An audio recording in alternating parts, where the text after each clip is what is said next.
하나님을 사랑하고 대한민국을 사랑하는 여러분 한 분 한 분이 이 나라의 희망이신 줄로 믿습니다. 1919년 필라델피아, 도대체 무슨 일이 있었을까요? PPT 준비가 됐죠? 띄워주시기 바랍니다. 유대교의 랍비이자 언론인인 조지 베네딕트가 그날 그 자리에 있었습니다. 그 당시 유대인들은 세계적으로 박해를 받고 학살당하는 약소민족이었습니다. 나라를 잃어버린 채 무려 2000년째 세계를 떠돌고 있었죠. 유대인들이 워낙 박해를 많이 받았기 때문에 조지 베네딕트는 언론인으로서 학살당하고 착취당하고 짓밟히는 서러운 민족들의 처지에 관심을 가지고 있었습니다. 언론인이었기 때문에 수첩과 연필이 필요했겠죠. 어느 날 수첩과 연필을 사기 위해서 필라델피아의 문구사에 들어가게 됩니다. 그런데 그곳에 두 사람의 동양인이 눈물을 흘리고 있는 거예요. 동양 그러면 중국밖에 몰랐습니다. 저 중국 사람들이 울고 있는 것 보니까 큰일이 났나 보다. 가까이 다가간 조지 베네딕트가 충격을 받게 되죠. 그 다음 장면이요. 두 동양인이 보고 있는 사진, 엉덩이에 살점이 다 떨어진 채 비참하게 죽은 사람, 불에 타는 교회당, 토막 나서 불태워진 시체, 끔찍한 학살의 풍경들이었습니다. 아니, 중국에서 이런 학살이 일어났습니까? 아니요, 여기는 중국이 아니라 한국입니다. 도대체 무슨 일이죠? 얼마 전에 우리 한국에서 3.1 독립 만세 운동이 일어났는데 일본인들이 우리 한국 사람들을 이렇게 잔인하게 학살했습니다. 왜 가만히 있으십니까? 이걸 미국 언론에 알려야죠. 우리는 언론사에 홍보하고 싶어도 돈도 없고 힘도 없습니다. 일본은 세계 세 번째로 강한 나라. 일본 사람들이 미국 언론에 돈을 많이 써서 미국의 신문과 방송은 일본 편을 들지 우리 조선 사람, 한국인들의 목소리를 대변해 주지 않습니다. 그때 랍비 조지 베네딕트가 중요한 말을 합니다. 위대한 일을 하는 데는 돈이 필요 없습니다. 한국을 위해서 위대한 일, 큰 일을 시도하십시오. 제가 도와드리겠습니다. 조지 베네딕트가 제안한 방법은 대단히 지혜로운 방법이었습니다. 그 필라델피아는요, 미국이 영국에 대항해서 독립을 선언한 미국 역사의 성지입니다. 미국의 헌법이 선포된 중요한 장소이기도 합니다. 그래서 미국 사람들은 필라델피아 그러면 독립운동, 헌법, 자유를 위한 투쟁, 미국 사람들이 가장 소중하고 자랑스럽게 생각하는 역사적인 장소였어요. 나라를 잃어버린 백성들이요, 바로 그 점을 활용했습니다. 조지 베네딕트가 한국인들에게 소개를 해줬어요. 얼마 전에 바로 이곳에서 체코 사람들이 독립을 선포했습니다. 그랬더니 미국 언론이 야, 우리 미국이 독립을 선포한 필라델피아에서 우리 미국의 발자취를 따라 체코 사람들로 독립운동을 하는구나. 그걸 미국 언론에서 대대적으로 보도해 줬습니다. 마찬가지로 당신들도 여기서 한국의 독립운동을 위한 첫 번째 First Korean Congress, 한국의 민주주의 의회를 만드십시오. 그러면 제가 저명한 인사들을 많이 초청해서 그 유명한 사람들이 강연하러 오면 그 유명한 사람 취재하려고 기자들도 따라오겠죠. 내가 이 한국의 독립운동 첫 번째 민주주의적인 한국의 의회가 미국 언론에 대대적으로 보도가 되도록 도와드리겠습니다. 그렇게 언론의 보도가 많이 되면 미국 정치인들도 아니, 일본이란 나라 좋은 나라인 줄 알았더니 이렇게 사람 죽이고 불태우고 일본에 대해서 항의하는 정치적 압력을 넣을 수도 있습니다. 그래서 1919년 필라델피아의 한 문구사에서 우연히 만난 랍비 조지 베네딕트와 한국인 두 사람, 그들이 위대한 일을 시작합니다. 그 두 한국인의 이름은 55세의 서재필과 44세의 이승만이었습니다. 그들이 미국과 주로 미국을 중심으로 영국 전역에 한국 독립운동가들을 모읍니다. 불과 한 달여밖에 안 되는 시간에 150여 명의 독립운동가들이 모여서 First Korean Congress, 첫 번째 한국의 민주주의적인 의회를 열게 됩니다. 그 다음 장면이요, 1919년 4월 14일부터 16일까지 제1차 한인 자유대회. 랍비 조지 베네딕트가 도와줘서 필라델피아 당국이 한국의 독립운동을 적극적으로 지원합니다. 여러분 보시는 것처럼 코리아 인디펜던스 리그, 한국 독립연맹이라는 플랜카드를 들고 태극기를 휘날리면서 필라델피아 경찰의 호의를 받으며 행진하는 장면입니다. 자, 이 1919년 4월 14일부터 16일 이 날짜가 중요합니다. 언젠가면 고난주간입니다. 예수님이 십자가에서 못 박이신 것을 기념하는 고난주간. 그 고난주간이 지나면 부활절이 오죠. 우리 할아버지 할머니들이요, 첫 번째 한국의 민주적인 의회 제1차 한인 자유대회 독립운동에 거사를 벌였는데 고난주간과 부활절을 선택했습니다. 왜 그랬을까요? 십자가에서 예수님이 죽으신 것처럼 교회가 핍박을 받았고 국가가 멸망당했습니다. 그러나 그게 끝이 아니었어요. 십자가에서 죽으신 예수 그리스도가 3일 만에 부활하셨는 줄로 믿습니다. 예수님이 부활하신 것처럼 한국 교회는 부흥할 것이다. 대한민국은 재건될 것이다. 그리스도의 고난, 교회의 핍박, 국가의 멸망, 이것이 우리 역사의 전부가 아니라는 거예요. 그 다음 페이지, 그리스도의 부활, 교회의 부흥, 국가의 재건. 예수 그리스도의 십자가와 부활 사건에서 한 민족의 고난과 희망을 우리 할아버지 할머니들이 발견했던 것입니다.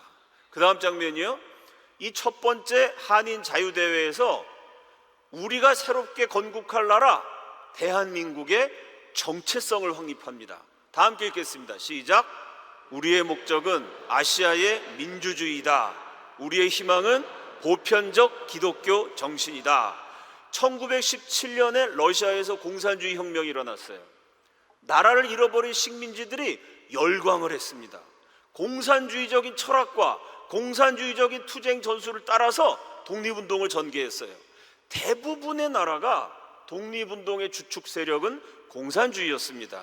그런데 특이하게 대한민국은요, 전 세계가 공산주의에 열광하고 있는 그 한복판 1919년에 고난주간에 필라델피아에서 우리의 목적은 공산주의가 아니고 아시아의 민주주의다. 자유민주주의 국가를 세우겠다는 건국 노선을 확립합니다. 그리고 우리의 희망은 보편적 기독교 정신이다. 5,000년 이어내려온 우상숭배를 끊어버리고 하나님을 섬기는 나라로, 기도하는 민족으로, 동방의 성민 대한민국으로 기독교 정신으로 국가를 건국하겠다는 가장 중요한 영적인 정체성을 확립합니다. 자, 이렇게 해서 1차 한인 대회가 멋지게 끝났어요. 랍비 조지 베네딕트가 약속대로 1차 한인 대회 중요한 사실들을 끊임없이 미국 언론에 알립니다. 언론이 대대적으로 보도했어요. 그 언론의 움직임을 보고 정치권이 활동을 하게 되죠. 미국 상원에 있었던 보라, 이름이 꼭 한국 사람 같아요. 한국에도 김보라, 주보라, 보라가 많지 않습니까? 보라 상원의원이 이 뉴스를 보고 격분을 해서 상원에 결의안을 제출합니다. 일본은 반문명적인 학살, 고문, 이 폭행을 중단하라. 잔학행위 중단 권고안을 제출합니다. 보라 상원 의원이 낸 권고안이요, 미국 상원에서 만장일치로 통과가 돼요. 미국 하원도 통과가 됩니다. 그래서 실제로 일본 정부에게 권고를 하게 되죠. 그래서 일본 사람들이요, 3.1운동 초기에는 조선 사람 마구 죽였어요. 팔 자르고 다리 자르고 불 지르고 온갖 못된 고문 일삼았습니다. 그런데 강대국 미국이 압력을 넣으니까 아무리 잔학무도한 일본도 강한 나라, 부자 나라 미국의 압력을 외면할 수는 없었겠죠. 그래서 그 다음에 3.1운동 독립운동한 사람을 잡아 가두긴 했지만 처음처럼 팔 자르고 다리 자르고 아까 본 사진처럼 곤장을 때려서 엉덩이 살점이 다 떨어지게 한 다음에 죽이는 그런 끔찍한 고문은 중단하는 실질적인 효과를 거두게 됩니다. 이래서 조지 베네딕트라는 유대교 랍비가 우연히 문방구에 수첩하고 연필 사러 갔다가 이승만 서재필을 만나서요, 한국 독립운동에 가담하게 됩니다. 그래서 열심히 한국 독립운동가들을 도와줬는데 만나면 만날수록 이상한 점이 있습니다. 아프리카보다 가난한 나라예요. 정확하게 말하면 나라도 아닙니다. 멸망한 식민지예요.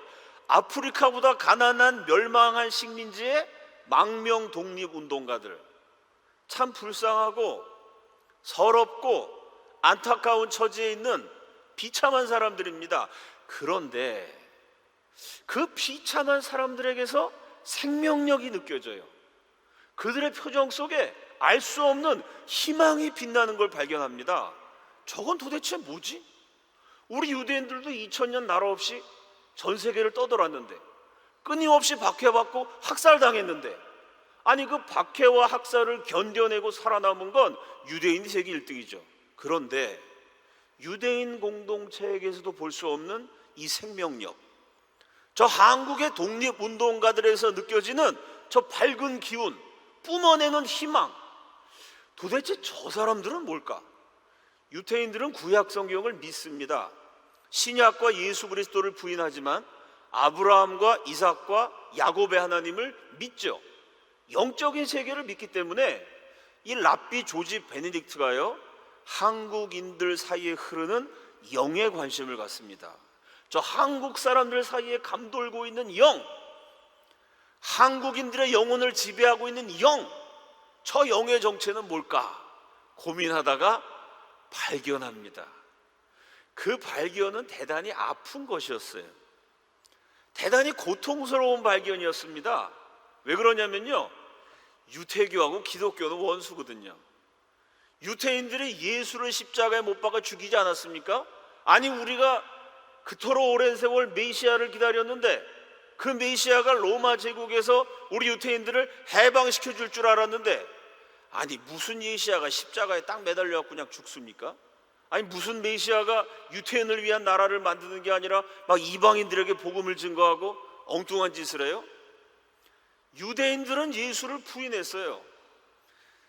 기독교인들도 유대인들을 미워해서 계속해서 박해했습니다. 그 기독교는 유태인들한테 철천지 원수. 예수는 하나님의 아들도 아닌데 하나님의 아들이라고 사칭해서 유대인들을 비극 속에 몰아넣은 아주 철천지 원수 중에 원수입니다. 그런데 이 랍비 조지 베네딕트가 젊은 시절 런던에서 유대교 신학교를 다니면서 신약 성경을 읽은 적이 있어요. 그때 강렬한 인상을 받았습니다. 야, 얘네들은 우리가 못 박아 죽은 예수가 죽은 게 아니라 살아났다고 믿는구나. 그 부활했다는 예수의 영이 교회라는 기독교인들의 공동체에 함께하고 있다고 믿는구나. 이 기독교의 교리에 대해서 굉장히 흥미있는 내용이다 라고 관심을 가졌던 적이 있습니다. 그런데 그 젊은 날 읽었던 신약 성경이요, 한국인들의 독립운동을 도와주는데 기억이 나는 거예요. 그 말이 맞았구나. 여러분 얼마나 괴로웠겠어요. 유대인으로서, 정통 유대교의 랍비로서 예수를 부인하는 게 유대교의 핵심인데요, 막상 한국인들 만나봤더니 그냥 한국에 독립운동 한다 그래서 도와줬는데 알고 봤더니 또 이 사람들이 다 기독교인이에요. 이 사람들 가운데 흐르는 이 이상한 생명력의 정체가 뭘까 고민해 봤더니 내가 젊었을 때 읽었던 신약 성경, 거기 나온 부활하신 예수 그리스도, 그 부활하신 예수 그리스도가 한국인 독립운동가들과 함께하고 계시다는 것을 깨닫습니다. 이렇게 기록했어요. 유대인이자 랍비인 내가 처음으로 지성과 감정을 통해 그리스도의 능력, 살아있는 그리스도에 대한 새로운 발견과 참된 계시를 받았는데 그것은 나에게 경의와 감탄으로 다가왔다. 내 눈앞에 펼쳐진 기적은 예수가 죽은 것이 아니라 어찌되었든 이 한국인들 사이에서 진정으로 매우 살아있다는 사실에 대한 관심과 감사를 불러일으켰다. 예수님이요, 그냥 살아있는 것이 아니라 진정으로 매우 한국인들 사이에 살아있었다. 여러분, 이런 역사를 보면서 우리가 자부심을 가져야 됩니다. 우리 할아버지 할머니들이 얼마나 예수를 잘 믿었는지요. 이분들이 무슨 전도하다가 랍비를 만난 게 아니에요. 교회에서 부흥회하다가 랍비를 초청한 게 아니고요, 독립운동을 열심히 했는데 독립운동하는 사람들을 본 랍비가 저 한국인들 사이에서 예수가 진정으로 매우 매우 살아있구나. 독립운동을 해도 이렇게 성령 충만하게 독립운동했다는 사실을 발견할 수 있습니다. 이제 랍비는 큰일이 났죠. 예수가 죽은 게 아니라 살아났어 라고 자기가 본대로 느낀 대로 말하면요, 랍비질 박탈, 유대인 공동체에서 추방, 저런 배신자 잘못하면 죽을 수도 있습니다. 그래서 예수가 부활해서 이 한국인들과 함께 있다는 것을 깨달았지만 아무한테도 말을 못했어요. 들켰다가 죽을 수도 있으니까. 그러면서 한국의 독립운동을 도와줬는데요, 이때 한국의 독립운동을 돕기 위해서 프렌즈 오브 코리아, 한국의 친구들, 한국 친우회라는 단체를 만듭니다. 조지 베네딕트가 열심히 뛰어다녀서 미국의 저명한 인사들을요 회원으로 모집했어요. 필라델피아 제3 그리스도교회 담임 목사님에게 한국 친우회 회장을 맡아달라고 부탁을 했습니다. 그랬더니 목사님이 우리 교회 오십시오, 직접 만나서 대화합시다. 목사님이 초청을 받아 1919년 9월 21일 랍비 조지 베네딕트가 필라델피아의 제3 그리스도의 교회를 방문하게 됩니다. 하필이면 그날 교회에서 성찬식을 하는 거예요. 목사님이 딱 떡을 들고 와서 랍비 조지 베네딕트에게 줍니다. 손을 흔들었어요. 랍비가 기독교에서 하는 성찬식에 그리스도의 몸을 상징하는 떡을 받았다가는 이거 소문나면 정말 맞아 죽습니다. 저는 아닙니다. 손사래를 치는데 그때 신비한 체험을 해요. 부드러운 음성이 랍비에게 들립니다. 이를 행하여 나를 기념하라.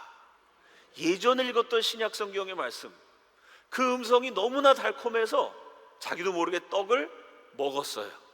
사람들을 위해서 깨어진 예수 그리스도의 몸이로구나. 다시 또 잔을 들고 와요. 이번에도 안 받으려고 그랬는데 또 영혼 깊은 곳에서 신비한 음성이 들립니다. 이를 행하여 나를 기념하라. 젊었을 때 읽었던 신약 성경이 또 한 번 기억나는 거예요. 사람들을 위해서 흘리신 예수 그리스도의 피로구나. 그 잔을 받아 마시고 결국 랍비 조지 베네딕트가 더 이상 예수를 부인할 수가 없었어요. 결국 예수님을 믿게 됩니다. 그는 자신이 한국 독립운동가들을 만났던 사연, 그리고 그들의 독립운동을 돕다가 예수님을 만나게 된 이야기를 훗날 자서전으로 기록합니다. 그 다음 장면이요, 그 책이 영어 제목 한국말로 번역하면 그리스도가 랍비를 찾다. 예수 그리스도가 그 예수님을 잡아 죽였던 유대교의 정통 랍비를 찾아오셨다는 내용입니다. 이 책의 11장 제목이 코리안 트래지디, 한국의 비극이라는 장에 보면요, 오늘 제가 여러분에게 말씀드렸던 내용이 그대로 기록되어 있고, 성찬식이라는 장에 보면요, 역시 제가 말씀드렸던 것처럼 성찬을 받다가 예수님을 믿게 된 사연, 자기가 왜 예수님을 믿었는지를 그대로 적으면서 유대인들에게, 미국인들에게, 전 세계인들에게 예수 그리스도만이 구원이시고 희망이시고 하나님의 아들 되심을 증거하는 아주 불후의 걸작을 썼습니다. 그 다음 장면이요, 우리 목사님께서 말씀해 주셨던 1919 필라델피아라는 공연은요, 창작극이 아닙니다. 뮤지컬인데 창작 뮤지컬이 아니라 다큐멘터리 음악극, 다큐멘터리 뮤지컬, 다시 말해서 사실에 기초한 음악극입니다. 두 권의 책을 참고했어요. 앞에 말씀드린 그리스도가 랍비를 찾으셨도다, 조지 베네딕트의 자서전 회고록, 동시에 1919년 필라델피아에서 열린 제1차 한인 자유대의 회의록, 랍비의 회고록과 한국 독립운동가들의 회의록, 그때 있었던 일을 그대로 적은 내용입니다. 얼마나 우리 독립운동가들이 하나님을 잘 믿으면서 자유민주주의 국가 기독교 정신으로 건국하기 위해 투쟁했는지를 그대로 보여주는 기록, 그 사실에 기초해서 만든 뮤지컬입니다. 3차 공연이고요. 10월 15일부터 30일까지 용산 아트홀 대극장 미르. 제가 왜 이렇게 자세히 말씀드리냐면 제가 1919 필라델피아 홍보대사입니다. 여러분이 저희 업무를 많이 도와주셔야 돼요. 오늘 오전에 담임 목사님 말씀하신 것처럼 감동적인 뮤지컬이고요. 우리 한국인들이 반드시 기억해야 할 우리 역사의 빛나는 명장면입니다. 우리 감사하게도 담임 목사님이 결정해 주셔서 지난번에 이 관람을 원하시는 교인들에게는 우리 교회에서 티켓 값을 지원해 주셨습니다. 이번에도 뭐 같은 형식으로 진행되리라고 생각이 됩니다. 많이들 참여하셔서 좋은 공연도 보시고 또 우리 역사도 기억하시고 여러분 모두에게 뜻깊은 시간이 되시기를 바랍니다. 자, 그러면 이 1919 필라델피아가 대한민국 역사에 그 후에도 계속해서 영향을 끼치게 됩니다. 그 대표적인 사례 한 가지만 확인해 보죠. 그 다음 장면이요. 앞에서 말씀드린 것처럼 랍비 조지 베네딕트가 한국 친후회, 대한민국의 독립운동을 지원하는 미국인들의 모임을 결성하기 위해서 이리저리 뛰어다녔어요. 요 한국 친후회 하려고 필라델피아 어느 교회 갔다가 성찬식 받으면서 뒤집어져서 예수를 믿게 되죠. 그 한국 친후회가 나중에 한미협회로 발전하게 됩니다. 전성기에 2만 3천 명의 회원이 모였고요. 미국의 상원의원, 해군 제독, 대학 총장, 언론인, 변호사, 기독교계의 지도자들, 미국 사회의 지도층 인사들이 모여서 한국의 독립운동을 지원하고 선교를 지원하고 끊임없이 대한민국을 위해서 기도해 주었던 고마운 미국인들의 모임입니다. 어느 날 이 한국 친후회 핵심 멤버인 미국인이요, 한국 친후회 활동을 열심히 돕고 있던 이승만 박사에게 한 미군을 데리고 왔어요. 닥터 승만리, 내 딸내미가 얼마 전에 결혼했습니다. 우리 사위예요. 자기 사위를 소개해 줍니다. 그래서 이승만이 우연히 한국 친후회에서 핵심 멤버의 사위인 미군을 만나게 됩니다. 막상 두 사람이 만나서 사귀어봤더니요, 너무나 잘 맞아요. 첫째는 두 분이 다 한국과 미국을 대표하는 천재들이었습니다.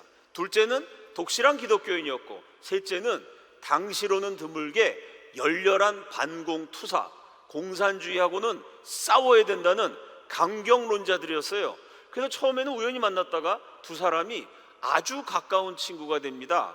얼마나 가까웠는지요, 이승만 대통령 영부인 프란체스카 여사의 자서전을 보면 그 미군만 나타나면 살살 배가 아팠대요. 왜 그러냐면 이승만 대통령, 이승만 박사가 이 미군만 나타나면 어깨 동무를 하고 팔짱을 끼고 서로 바라보면서 몇 시간씩 속삭이는데, 아니 우리 남편이 나보다 저 미국 남자를 더 사랑하는 게 아니야? 부인이 질투가 나서 살살 배가 아플 만큼 그렇게 두 분이 가까워졌습니다. 한국 사람들이 이 미군을 다 알고 있죠. 그 다음 장면이요, 그 유명한 메가더 장군입니다. 그 다음 장면이요, 이렇게 팔짱을 끼니까 사귀는 것 같지 않아요? 그 다음 장면이요, 자, 만나면 포옹하고 저렇게 막 왜 옆구리를 만집니까? 남자들끼리 막 이렇게 포옹하고 끌어안고 그러니 대통령 부인이 질투를 느낄만 합니다. 자, 이승만과 메가더가 아주 가까워져서 사상적으로도 동지가 됩니다. 이승만이 40년 독립운동했던 논리 두 가지입니다. 첫째, 일본이 한국을 식민지 만든 다음에 중국을 치고 마지막에는 미국을 공격한다. 그러니까 한국을 빨리 독립시켜서 한국과 미국이 힘을 합쳐서 일본과 싸워야 된다. 일본이 조선만 멸망시키는 게 아니라는 거예요. 조금 있으면 중국하고 전쟁하고 그 다음에는 태평양을 가로질러 미국을 기습할 거다. 그러니 미국 입장에서는 빨리 한국을 독립시켜서 한국과 미국이 힘을 합쳐서 일본을 막는 것이 미국에도 도움이다. 그냥 무작정 도와달라는 게 아니에요. 한국을 도와주는 것이 미국에도 이익이다 라고 설득을 했어요. 두 번째는 지금 공산주의가 전 세계에 번지고 있는데 기독교 국가인 미국과 장차 기독교 신앙에 근거해서 건국될 대한민국, 한국이 기독교를 수호하기 위해서 연합해서 공산당과 싸워야 된다. 한국과 미국이 연합해서 첫째는 일본과 싸워야 되고 둘째는 공산주의와 싸워야 된다. 이승만이 40년 동안 미국인들을 설득한 독립운동의 논리입니다. 그 다음 장면이요. 그런데 메가더가 이승만과 똑같은 소리를 했다는 기록이 곳곳에 있습니다. 메가더는 1903년 별 4개를 단 사성장군이 됩니다. 그때 이미 메가더는요, 미국 역사상 최고의 명장이 될 것이라고 기대를 받는 스타였어요. 1930년 별 4개를 단 메가더가 미국을 돌아다니면서 순회 강연을 하는데 1932년 피츠버그 대학에서 이렇게 연설합니다. 평화주의와 그 동조자 공산주의가 미국을 둘러싸고 있다. 공산주의자들은 입만 열면 평화를 말합니다. 1950년 6월에 북한이 남한에게 평화협정을 제안했어요. 그래 놓고 쳐들어온 게 6.25 전쟁입니다. 공산주의자들하고 무슨 평화냐? 공산주의자들이 말하는 평화는 말짱 거짓말이다. 그러니 공산주의와 싸우자.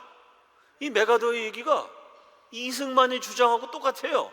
그 다음 놀랍게도 여러분 1932년에는요 코리아 그러면 미국 사람의 99%는 코리아가 뭔지 몰라요. 그게 아프리카에 사는 동물 이름인지 새로 나온 애들 장난감인지 미국인들도 모르는 코리아를 그 당시에 메가더가 이야기를 합니다. 한국인들이 죽음의 비명을 지를 때, 일본이 한국에 침략해서 한국이 멸망당할 때 누가 이들에게 귀를 기울였는가? 그때 미국이 귀를 기울였어야 된다. 그때 미국이 한국을 도와줘서 일본이 한국을 멸망시키지 못하게 막았으면 그럼 일본이 지금처럼 강해지지 않아서 우리 미국도 안전할 텐데, 일본이 한국을 차지하도록 내버려뒀더니 일본이 점점 세져갖고 이제는 우리 미국까지 위험하고 있지 않느냐. 그러니까 이승만의 주장은요, 메가더의 주장은요, 이승만이 말한 그대로 공산주의와 싸워야 된다. 일본과 싸워야 된다. 우리 한국 언론의 레전드이신 인복일 선생의 책을 보면 메가더가 한국의 독립운동을 대신해줬다. 그렇게 말해도 과언이 아닐 만큼 정말 한국을 사랑했고 한국을 위해서 기도했고, 이 유명한 장군이요 미국 전역을 돌아다니면서 한국의 독립운동을 지원했어야 된다. 그게 미국에게도 이득이 된다. 미국인들을 설득했던 고마운 역사의 발자취입니다. 자, 이 메가더가 이렇게 한국 편이 된 게 저절로 된 게 아니에요. 한국을 위해서 독립운동을 대신해 주도록 만든 게 이승만의 오랜 노력의 결실입니다. 메가더 생일날 엽서도 보내고 크리스마스에 카드도 보내고 이승만이 끊임없이 메가더에게 공을 들였어요. 끊임없이 한국에 관심을 갖게 만들었고요, 한국인보다 한국을 더 사랑하게 만들었습니다. 이승만이 메가더를 한국 편이 되도록 하기 위해서 노력을 기울였던 제일 대표적인 장면, 메가더 장군의 아버지도 장군이었습니다. 대를 이어서 장군을 배출한 미국 군인의 명문 가문이죠. 아버지 메가더가 고종 황제 때 조선을 방문한 적이 있어요. 고종 황제가 이 미국의 유명한 장군에게 국보급 향로를 선물합니다. 조선의 국보니까 얼마나 멋졌겠어요? 아버지 메가더가 그 향로를 자랑스럽게 생각했어요. 집에다가 딱 전시해 놓고 미국의 장군, 국회의원, 정치인들, 지도자들 초청해서 파티할 때마다 자랑을 합니다. 저 태평양 건너에 코리아란 나라가 있습니다. 그 나라 황제가 그 나라 국보를 저한테 선물했습니다. 미국의 저명한 인사들이 보니까 근사하거든요. 야, 정말 이런 명품을 갖고 계시니 정말 좋으시겠습니다. 사람들이 부러워했어요. 아버지 메가더가 그 국보급 향로를 아들 메가더에게 가보로 물려줍니다. 아들도 그 향로를 자랑스러워했어요. 근데 문제가 있습니다. 이 아들 메가더가 태평양 주둔 미군 사령관을 오래 하느라고 16년 동안이나 미국 땅을 밟지 못해요.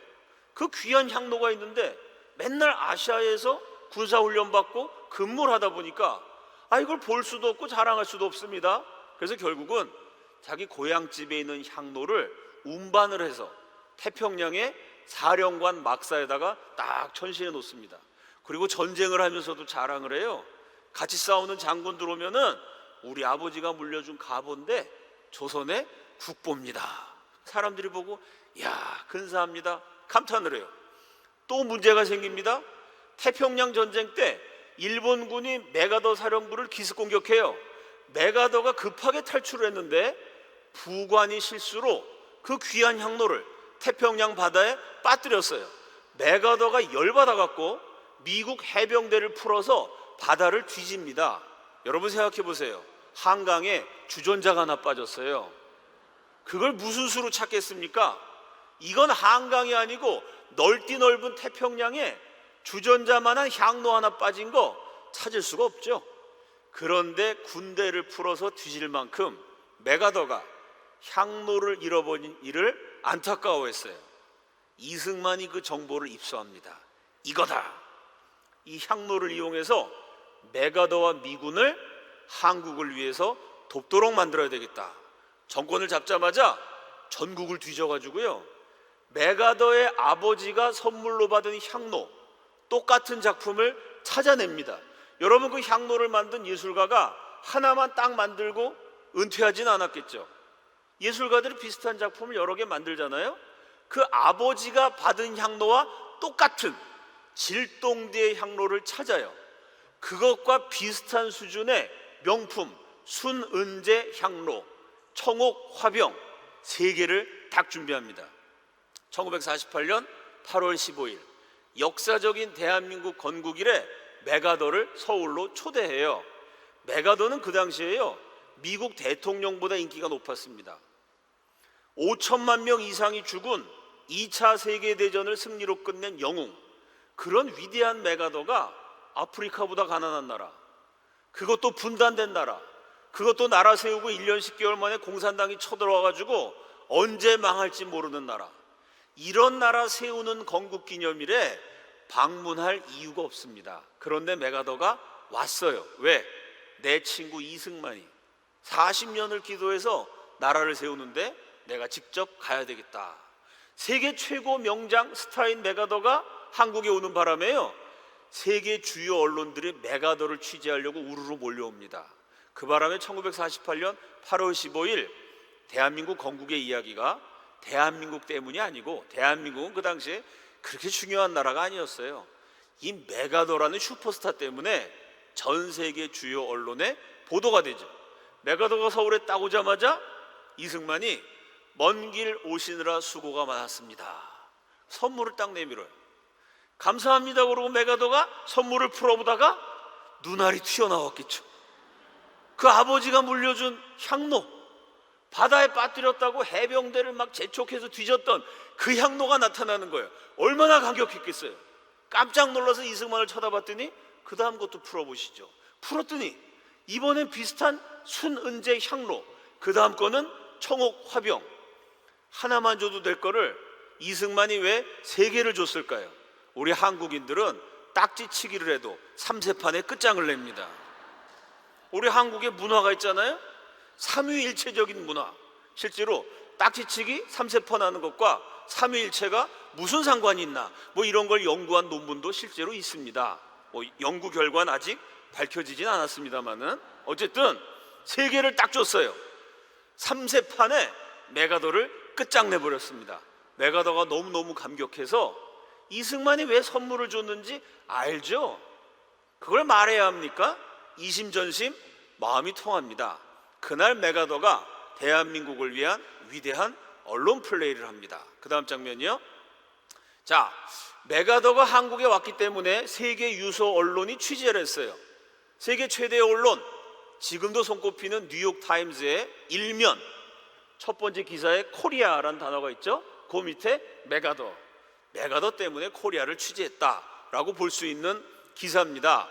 1948년 8월 15일자 뉴욕타임즈에 이날 메가더가 기자들에게 한 얘기가 그대로 적혀 있습니다. 뭐라고 말했냐면, 만일 한국이 공산주의자들에 의해 침공을 받는다면 나는 캘리포니아를 방위하는 것처럼 한국을 방위할 것입니다.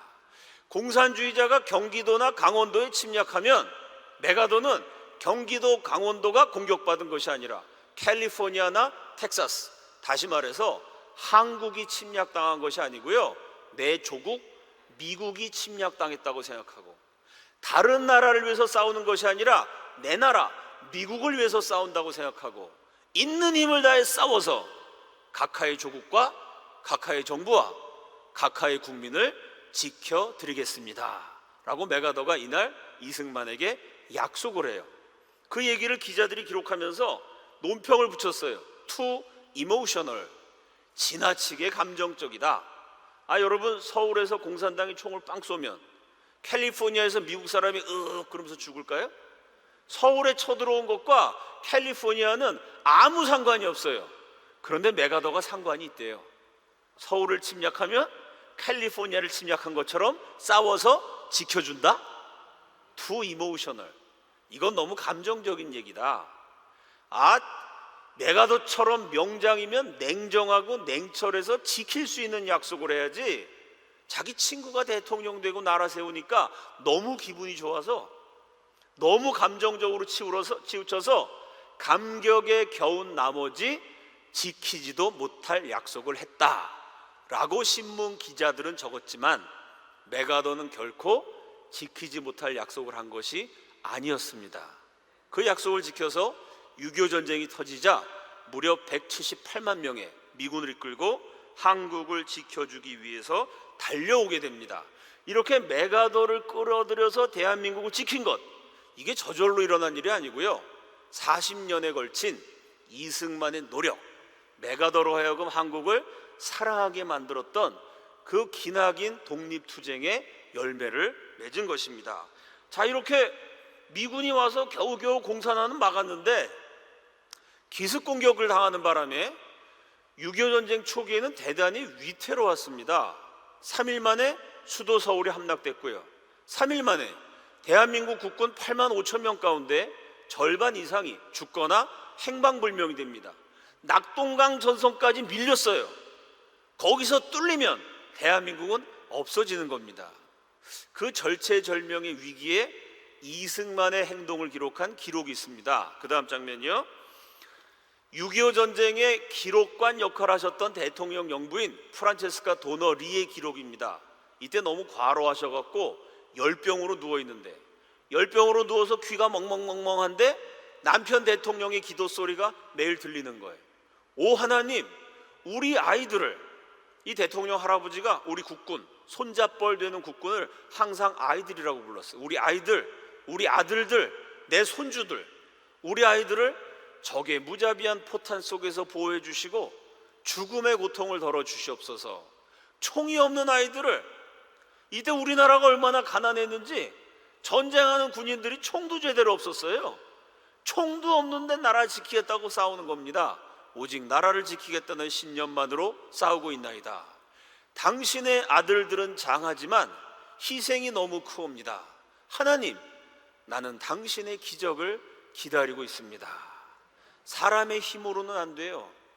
낙동강 전선을 지킬 수가 없습니다. 하나님이 기적을 일으켜 주셔야 우리가 전세를 역전시킬 수가 있어요. 프란체스카 여사가 남편 대통령의 기도를 그대로 쓰고 한 줄을 더 썼어요. 대통령의 기도는 차라리 절규였다. 절규하고 통곡하면서 하나님 제발 도저히 사람 힘으로 안 되니 기적을 일으키셔서 이 나라를 지켜 주시옵소서. 대통령이 기도했어요. 대통령만 기도한 게 아닙니다. 우리 할아버지 할머니들 피난민들이요, 그 부산까지 도망가가지고 부산 해운대 백사장에 모여 금식하고 철야하면서 장대비를 맞으면서 피눈물 흘리면서 제발 살려달라고 하나님께 기도했습니다. 이렇게 이승만이 기도하고 있는 사이에 이 절체절명의 위기까지 몰린 한국 문제를 해결하기 위해서 이승만의 친구 메가더가 한국으로 옵니다. 그 다음 장면이요. 자, 앞에 이승만의 기도문의 날짜가 1950년 7월 17일, 9일이 지난 7월 26일 메가더가 기자들한테 둘러싸여 있습니다. 낙동강 전선을 시찰하면서요, 기자들의 질문에 대답하고 있는 장면. 아니, 낙동강에서 뚫리면 이거 아무리 미군을 많이 투입해도 이미 공산당이 부산까지 점령해버리면 전쟁이 끝나버리는 거거든요. 이 낙동강에서 어떻게 하든지 전세를 역전시켜야 된다. 좋은 방법이 없을까? 이승만은 기도하고 있었고 메가더도 기도하면서 전설을 시찰하면서 작전을 구상합니다. 그리고 미국 합동참모회의에 메가더가 일시에 전세를 역전시킬 수 있는 방법을 내놓아요. 미국 장군들이 봤더니 말도 안 되는 기록입니다. 이렇게 했다가는 우리 미국 군인들이 너무 많이 죽습니다. 안 됩니다. 메가더는 그래도 나는 합니다. 이 작전은 성공 확률이 5000분의 1도 안 됩니다. 메가더는 그래도 나는 합니다. 2시간 동안 회의하는데 메가더는 앵무새가 돼가지고 그래도 나는 합니다. 사방에서 다 안 된다는데요, 그래도 하겠다는 거예요. 세계 최고의 전쟁 영웅이었던 메가더가 고집을 부리니 다른 미국 지도자들이 고집을 꺾을 수가 없어서 그대로 허용해 줍니다. 성공 확률 5000분의 1. 작전이 아니라 도박이었습니다. 그 도박이 눈부시게 성공하죠. 여러분 알고 계신 것처럼 인천 상륙 작전입니다. 하나님, 저는 당신의 기적을 기다리고 있습니다. 이승만이 기도할 때 그 이승만과 함께 40년 한국을 위해서 기도했던 메가더가 5000분의 1, 이 엄청난 도박에 도전해서 성공했습니다. 하나님이 기적으로 이 나라를 지켜주신 줄로 믿습니다.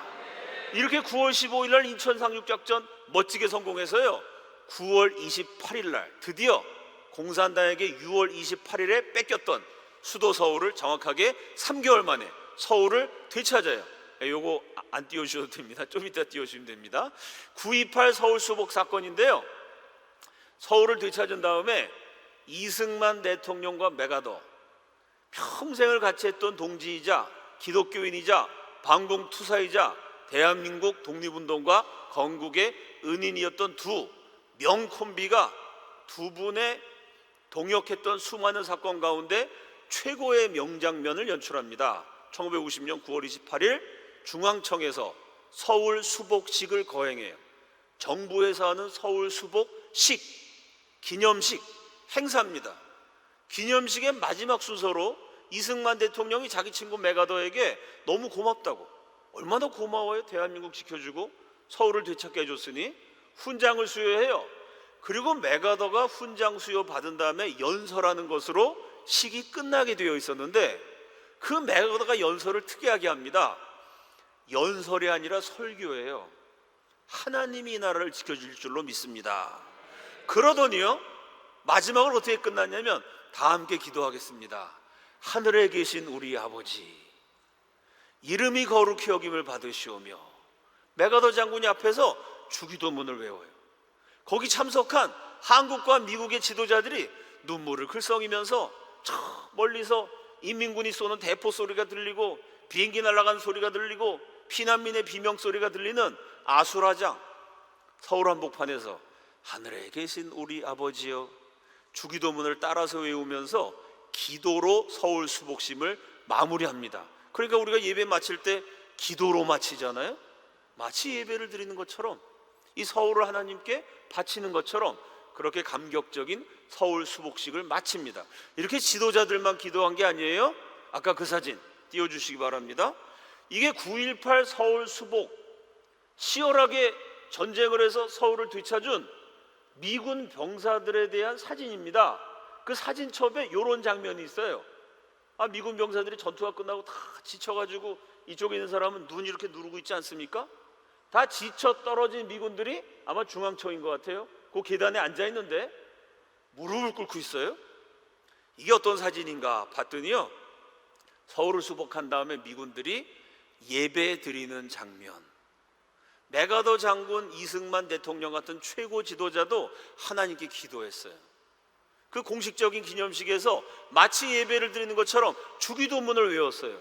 이름을 알 수 없는, 계급이라 봐야 뭐 쫄병이겠죠. 이병이나 상병이나 병장이나 이름 없는 미국 젊은 병사들도요, 누가 시키지도 않았는데 서울에 들어와서 이렇게 예배를 드리고 무릎을 꿇고 하나님께 기도했습니다. 참 대한민국 역사가요, 힘들고 어려운 시련도 많았지만 늘 우리 역사 속엔 이렇게 기도하는 장면이 있고 예배하는 장면이 있습니다. 신앙으로 지켜온 대한민국인 줄로 믿습니다. 자, 1919 필라델피아가 우리 역사에 얼마나 커다란 영향을 끼쳤는지 제가 한 가지 사례를 소개했습니다. 1919년 필라델피아 문구사에서 우연히 랍비를 만났어요. 우연한 만남을 통해 1919 필라델피아 제1차 한인 자유대회가 열렸습니다. 그 한인 자유대회를 통해 한국 친우회라는 단체가 만들어졌어요. 그 한국 친우회에서 또다시 우연히 이승만이 메가더를 만났습니다. 1919년의 우연은 문구사에서 랍비를 만난 우연, 그 우연이 꼬리에 꼬리를 물고 연결돼서 메가더의 장인을 통해 메가더를 만난 우연, 우연과 우연이 연결됐더니 3.1운동 때 잔학행위가 중단이 됐어요. 6.25 전쟁 때 인천 상륙작전이 성공했어요. 메가더의 지휘하에 서울을 수복하게 됐습니다. 과연 이것이 우연일까요?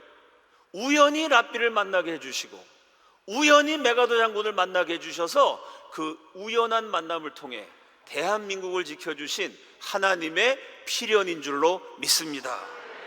자, 1919 필라델피아를 본 저의 소감, 그 다음 장면이요. 저는 1919 필라델피아 공연을 보면서 이 두 사람이 떠올랐습니다. 우치다 료헤이, 일본이 한국을 병합하는 그 식민 진출에 천병 역할을 했던 흥룡회 대표입니다. 이용구라는 사람이 우치다 료헤이하고 같이 연합을 했어요. 동학이라는 종교가 있습니다. 동학혁명 다 들어보셨죠? 동학을 세운 사람이 1대 수훈 최재우, 곧바로 처형됐고요. 2대 해월 최시영 선생이 열심히 동학을 전도해서 그 당시 조선의 가장 대표적인 종교가 됩니다. 그리고 해월 최시영 선생이 교주로 있을 때 저 고부 땅에서 전봉준이 동학혁명을 일으킵니다. 그 동학의 2대 교주 해월 최시영의 수제자 가운데 역사에 큰 족적을 남긴 사람이 두 사람, 한 분이 3.1운동 때 민족대표 33인 가운데 우두머리였던 손병희 선생, 그분이 최시영 선생의 제자였고요. 또 한 사람의 제자가 이용구라는 사람입니다. 이 손병희 선생과는 정반대의 길을 걷게 되죠. 이용구는 동학혁명이 1894년 일어났을 때 경기도 이천에서 봉기합니다. 수천 명의 동학 고도를 이끌고 그 이천 관하, 지금 말로 하면 관청, 시청을 습격해요. 손병희가 주도한 공주 전투에서 참모장으로 활약하기도 합니다. 이렇게 동학혁명에서 열심히 싸우다가 1898년에 광군에게 체포를 당해요. 온몸이 으스러지는 고문을 받다가 다리가 부러지기도 합니다. 동학의 중요한 지도자였기 때문에 이 이용구를 구출하기 위해서 동학교도들이 특공대를 결성하죠. 특공대가 감옥을 습격해서 이용구를 구출해냅니다. 감옥에서 나왔지만 그 후로도 동학이 계속해서 공격을 받습니다. 동학혁명을 일으켰으니까 역적이죠. 가는 데마다 동학교도들을 차별하고 괴롭히고 죽여요. 나라라는 게 백성들을 돌봐야죠. 국가가 국민을 보호해야죠. 국가가 국민을 괴롭힙니다. 국민을 고문해요. 나라를 위해 갖고 우리 가난한 농민들도 사람 대접해달라, 양반만 사람이 아니다, 나름대로 좋은 뜻을 가지고 혁명을 일으킨 건데요. 그랬다고 고문해서 다리가 부러지고 멸시천대를 하고, 이런 나라는 지켜줄 필요가 없다. 나라가 백성을 보호해야지 나라가 백성을 괴롭히면 차라리 없는 게 낫다. 이용구가 이 괴롭힘을 견디지 못해서 무서운 결단을 합니다. 1907년에 일본의 조선 침략 앞잡이 노릇을 하던 흥룡회 우치다 료헤이하고 의기투합해서 맹세를 합니다. 무슨 맹세냐면 한일 합방 맹약, 한국과 일본을 합쳐버리자. 이렇게 백성 고문하는 나라는 없어지는 게 낫다. 일본하고 합쳐지는 게 낫다. 일본 수상 가스라를 만나요. 가스라한테 얘기를 했더니 가스라가 얼마나 기뻤겠어요. 조선 사람이 조선을 바치겠다 그러니까, 만약 당신 말대로 이행한다면 저 만주에다가 정착촌을 건설해 주겠다. 조선 땅에선 동학 사람들이 맨날 두들겨 맞고 죽으니까 만주 땅에 가서 동학 믿는 사람끼리 행복하고 편안하게 살 수 있도록 거주지를 건설해 주겠다는 약속 더하기 거금 300만 원 정착 자금 지원을 약속받아요. 그리고 이용구가 정말로 나라를 일본한테 바치려고 정말 열심히 노력합니다. 드디어 1909년 12월 일진의 회장 이용구 및 100만 회원, 100만 동학 회원들과 일진의 회장 이용구의 이름으로 건의서를 냅니다. 건의서 이름이 한일합방 건의서. 한국의 순종 황제, 한국 통감 소네 아라스케, 한국 총리 이완용에게 제출합니다. 그러니까 일본 정부에서 야, 우리는 조선 합병하기 싫은데 조선 사람들이 100만 명이나 제발 일본하고 합방해달라고 이렇게 청원하면은 어쩔 수 없다, 우리가 들어준다. 사실은 다 거짓말이죠. 이런 말도 안 되는 사기극을 벌이면서 결국 조선이란 나라가 멸망해버립니다. 자, 그러니까 300만 원 받아야 돼요. 정착촌 받아서 만주로 떠나야 됩니다. 그런데 일본 수상이 약속했던 300만 원이 아니고 15만 원을 줬어요. 만주의 정착촌 건립은 없는 것이 되어버렸습니다. 충격을 받은 이용구가 병석에 알아눕게 되죠. 2년 후에 세상을 떠나게 됩니다. 죽어가는 이용구에게 같이 조선을 멸망시키기 위해서 맹세했던 우치다 료헤이가 찾아가요. 미안하다. 원래 대일본 제국이 약속을 지키려고 그랬는데 부득이하게 약속을 지키지 못한 거다. 이용구가 죽어가면서 얘기합니다. 정말로요? 부득이한 게 아니라 처음부터 저를 속인 거 아닌가요? 우리는 참 바보 짓을 했어요. 그게 이용구의 유언입니다. 나라를 팔아먹은 매국노가 참 바보 짓을 했어요. 제가 처음부터 속은 거 아닌가요? 그 뼈저린 회한의 말을 남기고 매국노의 파란만장한 생애를 마감하게 됩니다. 나라를 팔아먹은 매국노 친일파들의 역사를 보면요, 깜짝 놀랄 만한 장면들이 많아요. 그 사람들이 처음부터 매국노가 아니었습니다. 처음에는 심지어 애국자였던 사람들도 있어요. 나라 지키기 위해서 최선을 다했습니다. 그랬더니 나라가 고문을 해요. 나라가 가족들을 죽입니다. 나라가 괴롭혀요. 이런 나라는 차라리 없어지는 게 낫다. 나라가 괴롭혀서 매국노로 방향을 바꾼 그런 사람들도 실제로 있었습니다. 제가 1919 필라델피아를 보면서 우치다 료헤이와 이용구를 연상했던 이유, 나라가 괴롭혀서 그 나라를 배신한다면 그럴 만한 분, 서재필입니다. 여러분 역사 시간에 배운 갑신정변, 개화당이 3.1 천하로 쿠데타를 일으킨 사건이 있죠. 그 갑신정변을 일으킨 주역이 20살 서재필이었어요. 그 20살 나이에 역적이 됩니다. 그 당시 역적은요, 역적 집안은 그 집안의 남자는 모조리 죽여요. 여자는, 젊은 여자는 성노예, 관기로 팔고 나이가 어린 애들은 허드렛일 하는 노예, 그냥 그 노비로 팔아버려요. 가만히 있으면 다 죽게 되니까 이 서재필의 형, 아버지 자살해버립니다. 나머지 가족들은 자살하지 않고 전부 타살당하고요. 서재필의 아내 성노예로 팔려가니 죽는 낫다. 역시 독약 먹고 자살해요. 노예가 되느니 서씨 집안의 시어머니와 며느리가 서로 나란히 바라보면서 독약을 마십니다. 시어머니는 연세가 들어서 돌아가셨는데 이 젊은 며느리는 젊으니까 독약 먹었는데도 안 죽어요. 그래서 사실 독약 먹었고 정신 잃었다가 깨나서 대들보에다가 목을 매서 죽습니다. 친가의 남자들은 자살 아니면 타살, 여자들은 노비로 팔려가거나 자살, 외가는요 재산을 전부 몰수해요. 그리고 가족을 뿔뿔이 흩어서 사방에 흩어져서 가난하고 비참하게 살게 만듭니다. 친구들은요 역적놈의 친구란 이유로 붙잡아다가 고문을 합니다. 이용구는 그냥 혼자 고문당한 정도지만 서재필은 다 죽었어요. 2살 된 어린 아들도 죽고, 부인 독약 먹고 죽고, 형도 독약 먹고 죽고, 아내도 독약 먹고 죽고, 아버지도 독약 먹고 죽고, 여자들은 전부 노예로 팔려가고, 야, 무슨 나라가 내 가족을 다 몰살시킵니까? 아니, 한국 남자들이 군대만 갔다 와도 우리 담임 목사님 포항 쪽으로는 오줌도 안 누신다고 해병대고 훈련 받으셔갖고 뭐 가끔 그런 얘기 하시지 않습니까? 아니, 남자들이 군대만 갔다 와도 군대에서 고생한 거 생각나서 그쪽으로 오줌도 안 누는데, 이건 고생한 정도가 아니라 나라 때문에 집안이 몰살됐어요. 그리고 서재필이 한국을 탈출해서 일본 거쳐 미국 갑니다. 미국에서 갖은 고생을 다 해갖고 의학 박사가 돼요. 남부럽지 않게 살게 됩니다. 그러면 조선 같은 곳은 쳐다보기도 싫죠. 내 가족을 다 죽인 끔찍한 땅이에요. 그런데 이 양반이 기독교를 믿더니 가족을 죽인 그 나라 어떻게든지 멸망하지 않고 지키겠다고요. 미국 생활하다 말고 조선으로 와요. 배제학당에 부임해서 젊은이들을 가르칩니다. 나라가 힘이 있어야 된다. 그래야 나라를 지킬 수 있다. 그리고 신문을 발행하죠. 독립신문.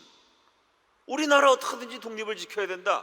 이때 서재필이 배제학당에서 길러낸 제자, 대표적인 인물이 정치가 이승만, 한글학자 주시경, 이런 기라성 같은 인물을 길러내요.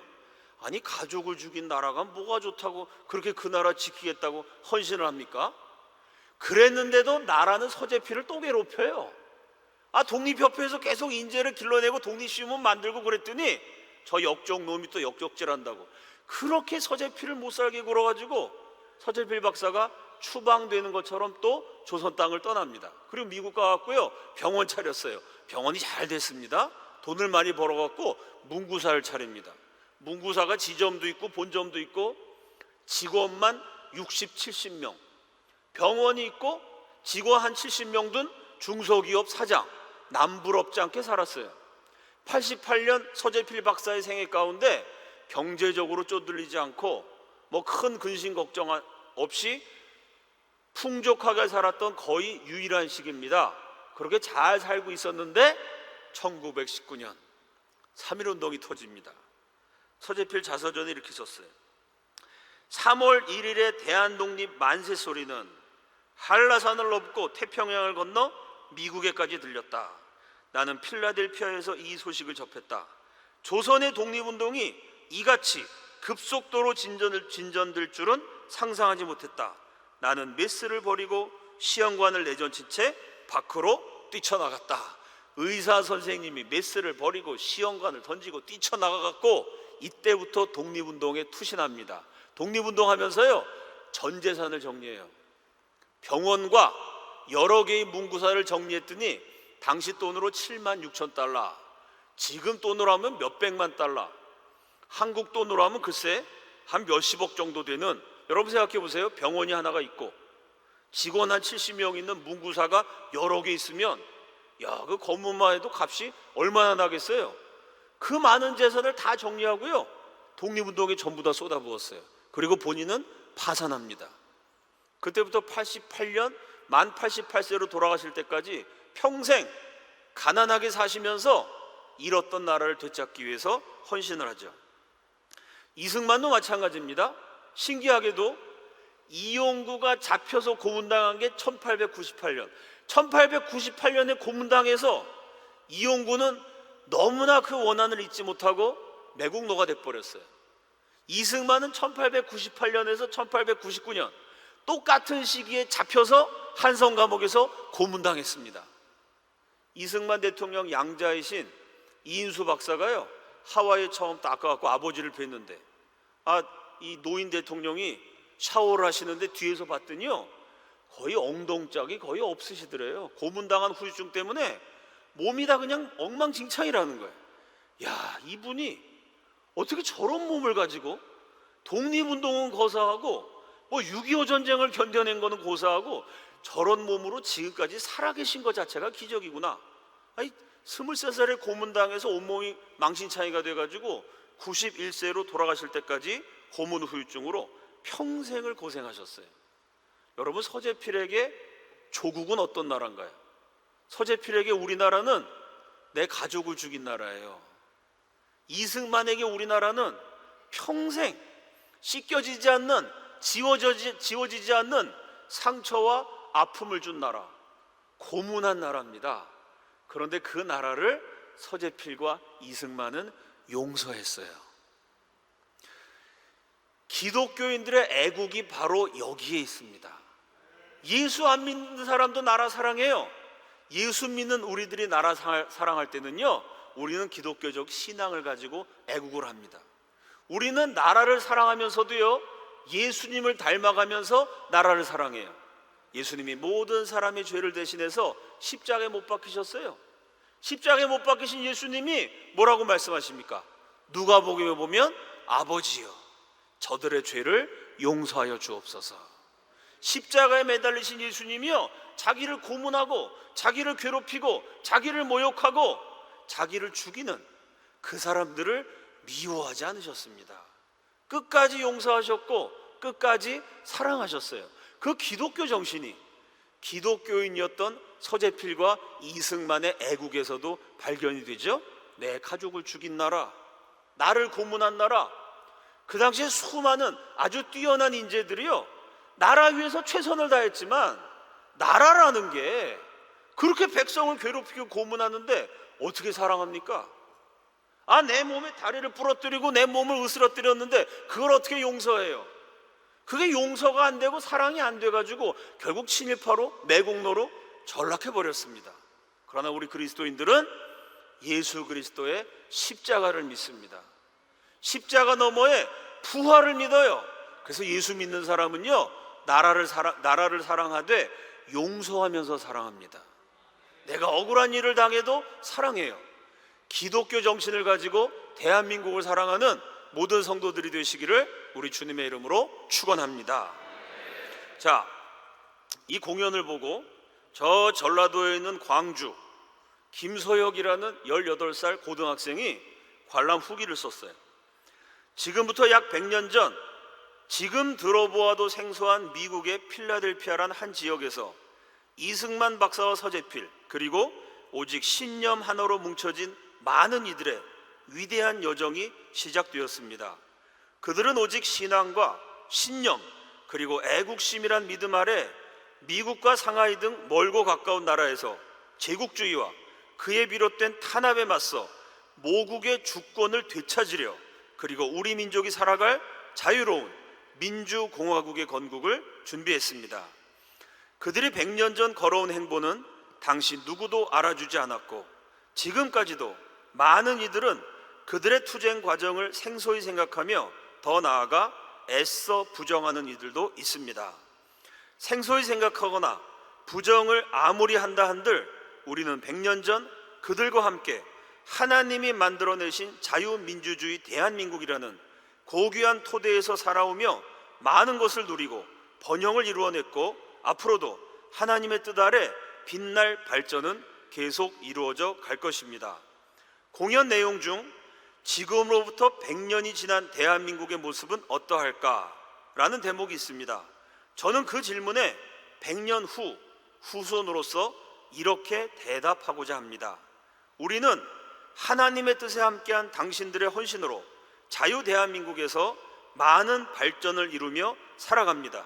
나는 당신들 덕분에 여태 믿지 못했던 하나님을 믿었고 당신들이 투쟁으로 포기한 부귀 영화를 100년 후 우리는 누리고 있습니다.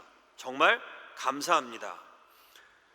1919 필라델피아를 관람하고 가장 크게 느낀 점이 있다면 하나님의 존재를 믿지 못했던 저에게 그분의 존재를 느끼게 해주었다는 점입니다.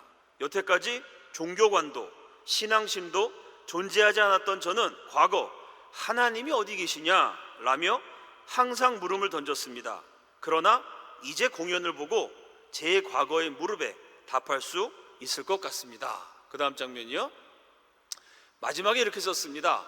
하나님의 존재를 알고 싶다면 대한민국의 건국사를 보아라 라고 답할 수 있습니다. 독립과 건국, 전쟁과 산업화, 그리고 민주화까지 인간의 힘으로만은 이룰 수 없었던 그 위대한 기적은 하나님의 뜻과 함께 했으리라 느낍니다. 대한민국은 강대국이 아닙니다. 우리나라는 석유가 콸콸 나오거나 다이아몬드 광산이 반짝이는 부자 나라도 아닙니다. 그런데 우리나라 대한민국에는요, 강대국보다 중요한 것, 부자 나라보다 소중한 역사가 고스란히 담겨 있습니다. 대한민국의 건국사를 살펴보면 하나님의 섭리가 그대로 발견이 됩니다. 우리 할아버지 할머니들이 잃었던 나라를 되찾기 위해서, 그 나라를 공산주의자들로부터 지키기 위해서 싸웠던 그 발자취를 더듬어 가다 보면 하나님의 발자국을 발견합니다. 우리 민족이 걸어왔던 길을 헤아리다 보면 저는 거기에서 하나님의 숨결이 느껴집니다. 망할 것 같았으면요, 수십 번 망했을 나라입니다. 공산화 될 것 같았으면 여러 번 공산화가 되었을 나라입니다. 그런데 위기에 처할 때마다 불가사의하게 살아난 역사, 저는 그것이 대한민국을 향하신 하나님의 불가사의한 사랑이시고 하나님의 불가사의한 은혜이신 줄로 믿습니다. 하나님이 은혜로 나라를 세워주셨습니다. 하나님이 은혜로 나라를 지켜주셨어요. 그렇다면 이 나라는 저와 여러분이 기도로 지켜야 합니다. 신앙으로 지켜야 합니다. 우리의 행동으로 지켜내야 합니다. 하나님이 은혜로 세워주신 대한민국, 이 나라를 기도로, 신앙으로, 행동으로 지켜내는 대한민국의 병가와 마병들이 다 되시기를 예수 그리스도 이름으로 축원합니다. 다 함께 기도하시겠습니다.